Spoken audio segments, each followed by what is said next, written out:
This episode of Bullet Heaven was made with a copy of the game provided by pixelheart.eu.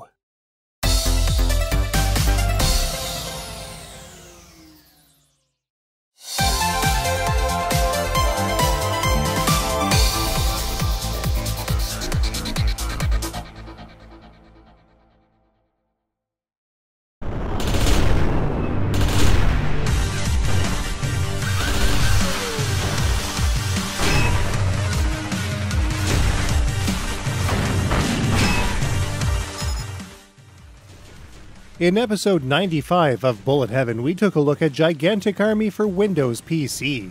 Taking inspiration from games like Assault Suit Lenos and Cybernator, we enjoyed the laid-back run-and-gun action that Astroport delivered in this great indie package. So it was interesting then when Gigantic Army suddenly appeared on the Nintendo eShop. Gigantic Army was originally released on PC in 2014, but was ported to the Nintendo Switch by Joshprod and published by Storybird on February 21st, 2019. A limited physical edition was also produced by Pixelheart and released on December 14th, 2019, which is where we're picking up. But things aren't like they used to be on PC, so how does the Switch version fare versus the original? Let's take a closer look.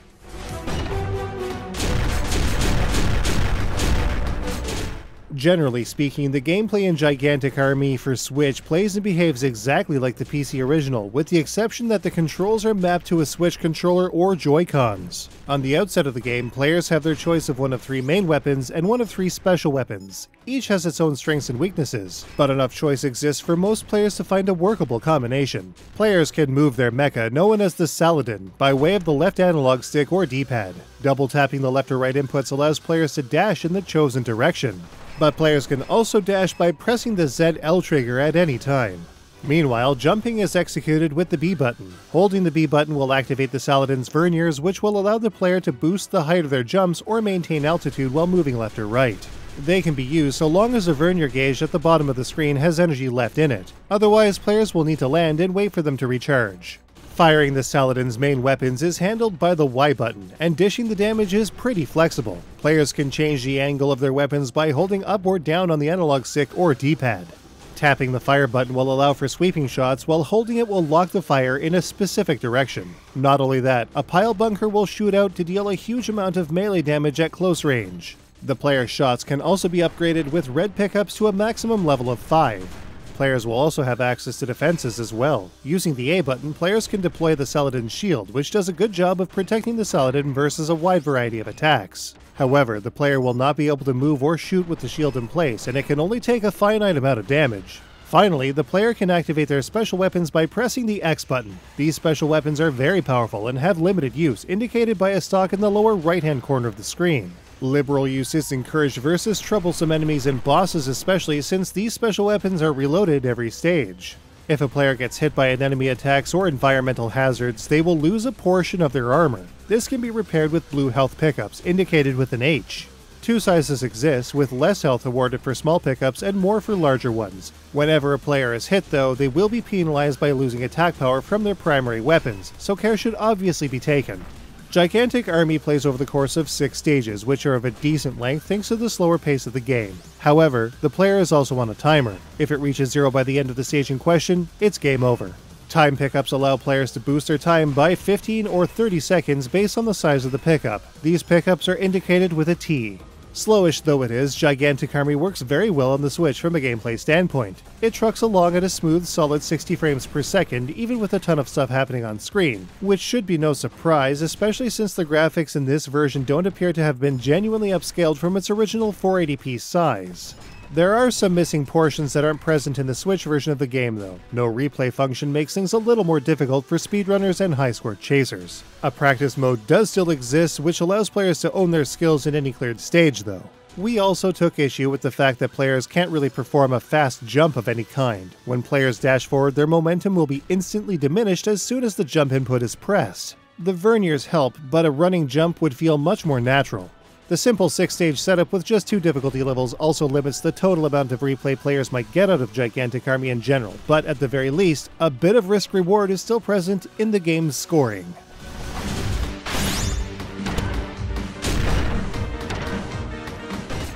Shooting stuff and destroying things is obviously the main source of the player's score in Gigantic Army, but a few extra bonuses can be nabbed by players if they have the skill to do so. For starters, if a player has full health or firepower at the time that they are respectively collected, grabbing power-ups or health pickups will award the player various point bonuses based on their size. A small health icon will be worth half the amount of a large one, for example. But it goes further than that. The bonus scores for these pickups will vary by difficulty. For example, small health and power-ups will award 25,000 points, while large health and power-ups award 50,000 points on easy. On normal though, these amounts are doubled to 50,000 and 100,000 points apiece. The player will also receive a special stage end bonus. A base amount that varies by difficulty is multiplied by the player's remaining time, then again by the player's remaining shield strength percentile. Getting through as quickly as possible with as high a shield percentage as can be managed will result in the best bonuses. Outside of this though, there isn't much more to take into consideration with regards to Gigantic Army's scoring. There are no online leaderboards here, and only a basic high score indicator is present while playing any single game, but nowhere else. So of course, the Switch's screenshot button is handy for chronicling the player's high score in this regard.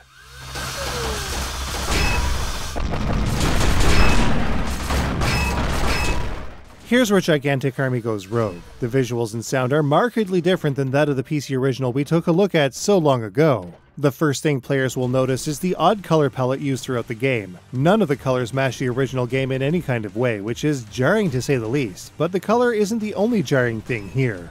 All of the sprites in this version of Gigantic Army have what appear to be nasty masking artifacts, a colored outline from whatever sprite sheets were used to compose the original components of the enemies and player elements. Pink, yellow, green, blue, it's all very messy. But that's not all. There are also tears and errors that occur with the backgrounds and stage elements as well, particularly when docked. The HUD has also been replaced by simple bars overlaying the general screen. Add to that a generally blurry look to everything here, and it makes for a less than pleasant visual experience. Just give us them thick pics, man, jeez! At least the playfield is presented in non-stretched widescreen, and the mission briefing visuals are admittedly pretty decent. The references to previous astroport games have also not gone unnoticed. But in general, this is unfortunately the ugliest Gigantic Army has ever been. The soundtrack is also a little on the questionable side, though we actually prefer some of the tracks to the original BGM. Stage 3, for example, is pretty great. Others like Stage 1 and Stage 4 kinda need to relax a bit. But this also leads us to the sound effects. The very same overused Dojin samples are present here, which are definitely par for the course with pretty much every Dojin release. But you know, it would have been neat if new, and let's be honest, better effects were produced for the new version. On the topic of sound, the sound balance is also painfully loud. Reducing the sound effects to 25% and the music to 50% seems to be a good balance. Otherwise, headaches and blown speakers are all but guaranteed. And it's a real shame that the presentation doesn't hold up in general. While ARMS 7 on the Dreamcast also had wonky, bizarro color schemes and interfaces, a secondary mode also existed that boasted the original HUD, visuals, and sound, albeit blurrier with less audio fidelity than its source material. An original Gigantic Army mode is, as a result, sorely missed. With a basic menu and regular run-of-the-mill elements, Gigantic Army's interface is pretty utilitarian, though sparse, and that more or less rounds out the presentation.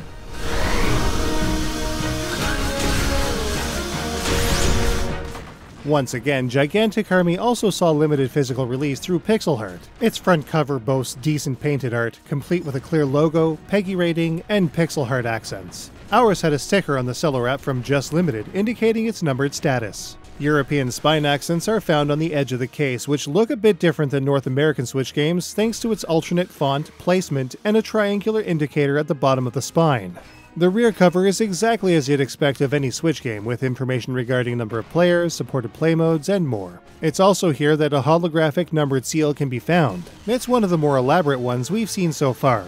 Inside, a numbered certificate of authenticity thanks the player for their support. Painted art on the inside of the case gives the interior a more flashy appearance, and of course the Switch game card is as players should expect of their typical Switch releases. It all comes together to form a discrete addition to anyone's Switch library. The only other physical release is the PC Dojin release, which has been long out of print. Though the Switch release is arguably not as good, at least from an aesthetic point of view, this is the next best way to get this on the shelf. So, how does Gigantic Army on Switch stack up?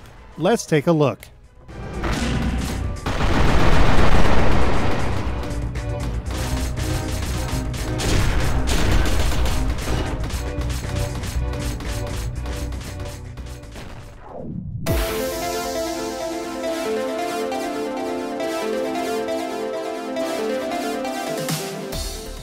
On the control front, Gigantic Army plays well enough, but the sudden lack of momentum when dashing and jumping is counterintuitive.